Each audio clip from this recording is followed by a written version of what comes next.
अगर हम जरा सोचें, कल सुबह किसी आम नागरिक को पुलिस उसके घर से उठा ले। हाँ, और उसे एक छोटी सी सेल में बंद कर दे। बिल्कुल। और इस देश का कोई भी बड़े से बड़ा जज भी पुलिस से ये ना पूछ सके कि इस इंसान को यहाँ क्यों रखा गया है। ये सुनने में एकदम किसी डिस्टोपियन नॉवल जैसा लगता है ना। हाँ, लेकिन 1975 में इस देश के लाखों लोगों के लिए ये कोई कहानी नहीं थी, ये एक लीगल रियलिटी थी। बिल्कुल। और यही सच्चाई हमें ये सोचने पर मजबूर करती है कि एक डेमोक्रेसी आखिर कितनी नाजुक हो सकती है अगर उसके पास एक मजबूत लीगल ढांचा ना हो। सही बात है। और आज की इस डीप डाइव में हम उसी लीगल ढांचे का सबसे जरूरी हिस्सा एनालाइज करने वाले हैं। आज का हमारा सोर्स मटेरियल है कॉन्स्टिट्यूशन 1 फाइनल नोट्स। और हमारा मेन फोकस रहेगा स्कीम ऑफ फंडामेंटल राइट्स पर। हाँ, लेकिन हम यहाँ सिर्फ अधिकारों की कोई बोरिंग लिस्ट नहीं पढ़ने वाले।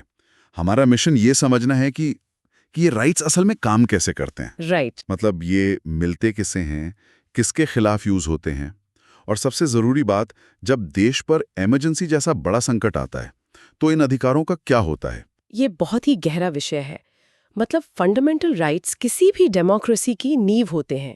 तो अगर हम बिल्कुल बेसिक स्ट्रक्चर से शुरू करें, नोट्स बताते हैं कि संविधान के पार्ट 3 यानी आर्टिकल 12 से 35 में ये राइट्स दिए गए हैं। हाँ, और इन्हें बनाने के पीछे जो मेन मकसद था ना, वो था इंडिविजुअल लिबर्टी को बचाना, स्टेट की मनमानी से। एग्जैक्टली।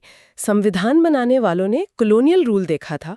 उन्हें पता था कि जब सरकार के पास अनलिमिटेड पावर होती है तो सबसे पहले एक आम इंसान की आज़ादी छीनती है। तो अगर इसे एक एनालॉजी से समझें, फंडामेंटल राइट्स एक गाड़ी के ब्रेक्स की तरह हैं। हाँ, ये एनालॉजी काफी सटीक है ना? सरकार वो गाड़ी है जो देश चला रही है, लेकिन ये ब्रेक्स ये तय करते हैं कि गाड़ी किसी आम नागरिक को कुचल ना दे। बिल्कुल। और शुरू में हमारे पास 7 मेन कैटेगरीज थी अधिकारों की, लेकिन अब सिर्फ 6 बची हैं। हाँ, वो 1978 का 44th अमेंडमेंट जिसने राइट टू प्रॉपर्टी को इस लिस्ट से हटा दिया। सही कहा, क्योंकि सरकार को लैंड रिफॉर्म्स लाने थे और डेवलपमेंट करना था, लेकिन लोग अपनी जमीन बचाने के लिए सीधा कोर्ट चले जाते थे। तो सरकार ने कहा कि भैया इसे फंडामेंटल राइट से ही निकाल दो। हाँ, उसे सिर्फ एक नॉर्मल लीगल राइट बना दिया। अच्छा, एक चीज जो नोट्स में बार बार आती है वो है रीजनेबल रिस्ट्रिक्शंस, उचित प्रतिबंध। हाँ, ये राइट्स एब्सोल्यूट नहीं है। सरकार पब्लिक इंटरेस्ट के नाम पर इन पर रोक लगा सकती है। तो क्या ये एक लूपहोल नहीं बन गया? सरकार तो किसी भी चीज को पब्लिक ऑर्डर का खतरा बता देगी। यहीं पर जस्टिसेबल होने का कॉन्सेप्ट आता है। मतलब सरकार रोक लगा सकती है, लेकिन वो रोक रीजनेबल है या नहीं, ये तय करने का आखिरी पावर कोर्ट्स के पास है। ओके, तो कोर्ट्स एक अंपायर की तरह हैं यहाँ। बिल्कुल। तो अधिकारों की लिस्ट तो बन गई, लेकिन अब एक बहुत पेचीदा सवाल आता है, ये राइट्स असल में मिलते किसे हैं? आम धारणा तो ये है कि जो सिटीजन है बस उसे ही मिलेंगे। हाँ, नॉर्मली लोग यही सोचते हैं, लेकिन नोट्स कहते हैं कि कुछ अधिकार सिर्फ नागरिकों के लिए रिजर्व्ड हैं, जैसे आर्टिकल 15, 16, 19 और 30। राइट।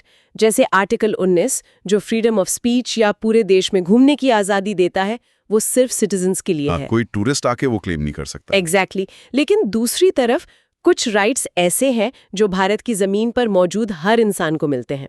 पर्सन्स को, चाहे वो नागरिक हों या विदेशी। जैसे आर्टिकल 14 इक्वालिटी बिफोर लॉ, या आर्टिकल 21 राइट टू लाइफ। हाँ, क्योंकि एक इंसान की जान की कीमत उसकी सिटीजनशिप से तय नहीं होती। ये बहुत पावरफुल बात है। लेकिन नोट्स में एक और ट्विस्ट है। कौन सा? वो कॉर्पोरेशंस वाला। आर्टिकल 19 सिर्फ नेचुरल पर्सन्स के लिए है, लीगल पर्सन्स या कंपनीज के लिए नहीं। हाँ, टेक्निकली कंपनीज के पास फंडामेंटल राइट्स नहीं होते। तो अगर किसी ने अपनी पूरी जिंदगी की कमाई लगाकर एक कंपनी बनाई और सरकार उसे बंद कर दे तो वो कोर्ट नहीं जा सकता। ये तो बहुत अनफेयर है। लगता तो है, लेकिन कोर्ट्स ने इसका एक बहुत स्मार्ट सोल्यूशन निकाला, बैंक नेशनलाइजेशन केस और न्यूज़पेपर केस में। अच्छा, उन्होंने क्या किया? सुप्रीम कोर्ट ने कहा कि ठीक है, कंपनी इंसान नहीं है, लेकिन कंपनी में पैसा किसने लगाया है? शेयर होल्डर्स ने, जो कि आम नागरिक है। बिल्कुल। तो कोर्ट ने वो कॉर्पोरेट पर्दा हटा दिया। उन्होंने कहा कि अगर सरकार के एक्शन से कंपनी के शेयर होल्डर के फंडामेंटल राइट्स इम्पैक्ट होते हैं तो वो शेयर होल्डर क्लेम कर सकता है। अरे वाह, जो राइट्स एक आम इंसान को बचाने के लिए बने थे, वो इस लीगल तरीके से बड़ी बड़ी कंपनीज के राइट्स भी प्रोटेक्ट कर रहे हैं। हाँ, क्योंकि उनके पीछे एक नागरिक ही खड़ा है। ये तो हो गया कि किसे मिलते हैं। अब आते हैं कि किसके खिलाफ यूज होते हैं। हाँ, मेनली तो ये स्टेट यानी सरकार के खिलाफ होते हैं। इसे वर्टिकल एप्लीकेशन कहते हैं। हाँ, आर्टिकल 12 वाला स्टेट। एक तरफ छोटा सा नागरिक और दूसरी तरफ पावरफुल सरकार। राइट, लेकिन क्या होगा अगर कोई प्राइवेट इंसान या समाज का कोई वर्ग किसी के अधिकार छीने? जैसे छुआछूत या पब्लिक कुएं से पानी ना पीने देना। यहाँ तो सरकार कुछ नहीं कर रही ना। एग्जैक्टली। और यही संविधान की हॉरिजॉन्टल एप्लीकेशन काम आती है, जो प्राइवेट लोगों के खिलाफ भी ढाल बनती है। नोट्स में इसके बहुत अच्छे एग्जाम्पल्स हैं, जैसे आर्टिकल 17 छुआछूत का अंत, या आर्टिकल 23 जो ह्यूमन ट्रैफिकिंग और फोर्स्ड लेबर रोकता है। हाँ वो एशियाड केस का जिक्र है इसमें, जहां स्टेडियम बन रहा था। बिल्कुल, वहां एक प्राइवेट कॉन्ट्रैक्टर मजदूरों को मिनिमम वेज से भी कम पैसे दे रहा था। तो सुप्रीम कोर्ट ने उसे भी फोर्स्ड लेबर माना। हाँ, कोर्ट ने कहा कि किसी की आर्थिक मजबूरी का फायदा उठाना भी आर्टिकल 23 का वायलेशन है प्राइवेट कॉन्ट्रैक्टर के खिलाफ। ये बहुत स्ट्रांग है। मतलब संविधान सिर्फ डिक्टेटरशिप से नहीं, समाज की बीमारियों से भी लड़ता है। एकदम सही। तो नॉर्मल दिनों में तो ये ढाल बहुत मजबूत लगती है, लेकिन क्या होगा जब देश पर कोई बहुत बड़ा संकट आ जाए? यहीं से असली स्ट्रेस टेस्ट शुरू होता है। The ultimate stress test, national emergency. Article 352 वाला? हाँ, जब वॉर या कोई बड़ा खतरा हो, तब संविधान खुद इन राइट्स को सस्पेंड करने की परमिशन दे देता है। मतलब जब ब्रेक्स की सबसे ज्यादा जरूरत है तब उन्हें निकाल देना। लॉजिक ये है कि तब देश बचाना प्रायोरिटी होती है। आर्टिकल 358 कहता है कि इमरजेंसी लगते ही आर्टिकल 19 अपने आप सस्पेंड हो जाएगा। फ्रीडम ऑफ स्पीच वगैरह सब खत्म। और उससे भी डरावना है आर्टिकल 359, जो प्रेसिडेंट को पावर देता है कि वो कोर्ट जाने का अधिकार ही सस्पेंड कर दे। मतलब अधिकार शायद कागज पर हों, लेकिन आप उन्हें लागू करवाने कोर्ट जा ही नहीं सकते। एग्जैक्टली, सर्किट ब्रेकर ही निकाल दिया। और इसका सबसे भयानक असर हमने 1975 की इमरजेंसी में देखा था, वो एडीएम जबलपुर बनाम शिवकांत शुक्ला केस। हाँ, 1976 का वो famous habeas corpus case. Habeas corpus मतलब वो रिट जो पुलिस से पूछती है कि इंसान को क्यों अरेस्ट किया। राइट। तो प्रेसिडेंट ने कोर्ट जाने का राइट सस्पेंड कर दिया था और सुप्रीम कोर्ट के 5 जजों की बेंच ये तय कर रही थी कि क्या इमरजेंसी में हेबियस कॉर्पस फाइल हो सकता है। और फैसला क्या आया? 4-1 की मेजॉरिटी से सुप्रीम कोर्ट ने कह दिया कि नहीं, इमरजेंसी में हेबियस कॉर्पस सस्पेंड हो जाएगा। मतलब पुलिस आपको बिना किसी वजह के, बिना ट्रायल के अनिश्चित काल के लिए जेल में डाल सकती है? हाँ, और कोर्ट कुछ नहीं कर सकता। ये एक लोकतंत्र के लिए बहुत बड़ा अंधकार था। लेकिन उस 5 जजों की बेंच में एक अकेले जज थे जिन्होंने इस अंधकार का विरोध किया था। Justice HR Khanna. हाँ, उनका वो ऐतिहासिक डिसेंट। बिल्कुल, उन्होंने कहा कि बिना ट्रायल के किसी को हिरासत में रखना पर्सनल लिबर्टी का सबसे बड़ा उल्लंघन है। उन्होंने कहा था ना कि जीने का अधिकार संविधान से भी पहले का है। हाँ, वो नेचुरल राइट्स है। रूल ऑफ लॉ कभी मर नहीं सकता, चाहे कैसी भी इमरजेंसी हो। लेकिन उस वक्त उनकी बात नहीं मानी गई। नहीं मानी गई।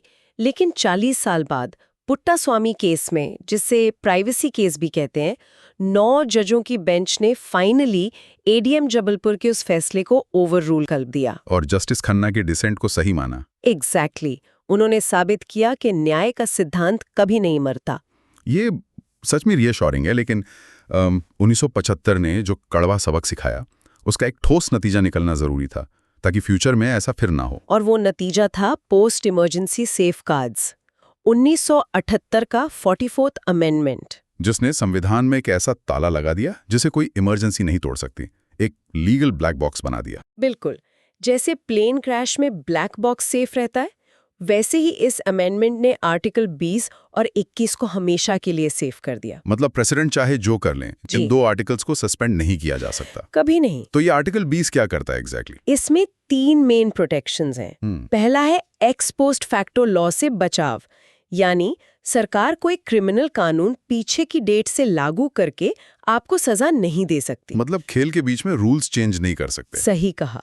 दूसरा है डबल जेपार्डी पर रोक, एक ही जुर्म के लिए एक इंसान को 2 बार सजा नहीं मिल सकती, ताकि सरकार आपको बार बार कोर्ट में ना घसीटे। और तीसरा है सेल्फ इंक्रिमिनेशन पर रोक, पुलिस आपको टॉर्चर करके खुद अपने ही खिलाफ गवाही देने पर मजबूर नहीं कर सकती। तो ये फेयर ट्रायल की गारंटी है। और आर्टिकल 21 जो है वो तो प्रोसीजर एस्टैब्लिश्ड बाय लॉ के बिना किसी की लाइफ या लिबर्टी छीनने से रोकता है। हाँ, और ये दोनों आर्टिकल्स मिलकर ये तय करते हैं कि इंसान का वजूद और फेयर ट्रायल हमेशा सुरक्षित रहे।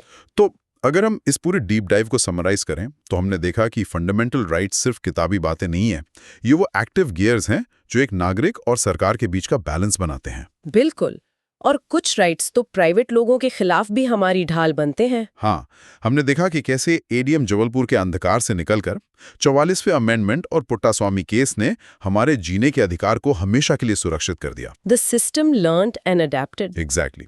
लेकिन जाने से पहले मैं एक ऐसा प्रोवोकेटिव थॉट शेयर करना चाहता हूं जो इन्हीं नोट्स से निकल कर आता है। हाँ, बताइए। देखिए, 44वें अमेंडमेंट ने हमारे फिजिकल जीवन और फिजिकल लिबर्टी को तो इमरजेंसी से बचा लिया। वो ब्लैक बॉक्स एकदम सॉलिड है। राइट। लेकिन आज हम डिजिटल युग में जी रहे हैं। मतलब एक आम इंसान का पूरा वजूद, उसका पैसा, उसके कॉन्टैक्ट्स और उसकी प्राइवेसी सब कुछ डिजिटल है। हाँ, जो कि अब आर्टिकल 21 का ही हिस्सा है। बिल्कुल। तो जरा सोचें, क्या भविष्य में कोई ऐसी डिजिटल इमरजेंसी आ सकती है जहां सरकार आपको फिजिकली अरेस्ट ही ना करे? बस आपका इंटरनेट और बैंकिंग एक्सेस काट दे। हाँ, बिना हमें गिरफ्तार किए सिर्फ हमारा डिजिटल एक्सेस काट कर हमारी लिबर्टी छीन ली जाए। एक इंसान अपने घर में डिजिटली कैद हो जाए। ये सच में बहुत डरावनी पॉसिबिलिटी है ना? तो सवाल ये है कि क्या हमारा संविधान या हमारा सिस्टम उस अदृश्य डिजिटल इमरजेंसी के लिए तैयार है? क्या हमारा डिजिटल ब्लैक बॉक्स बना है?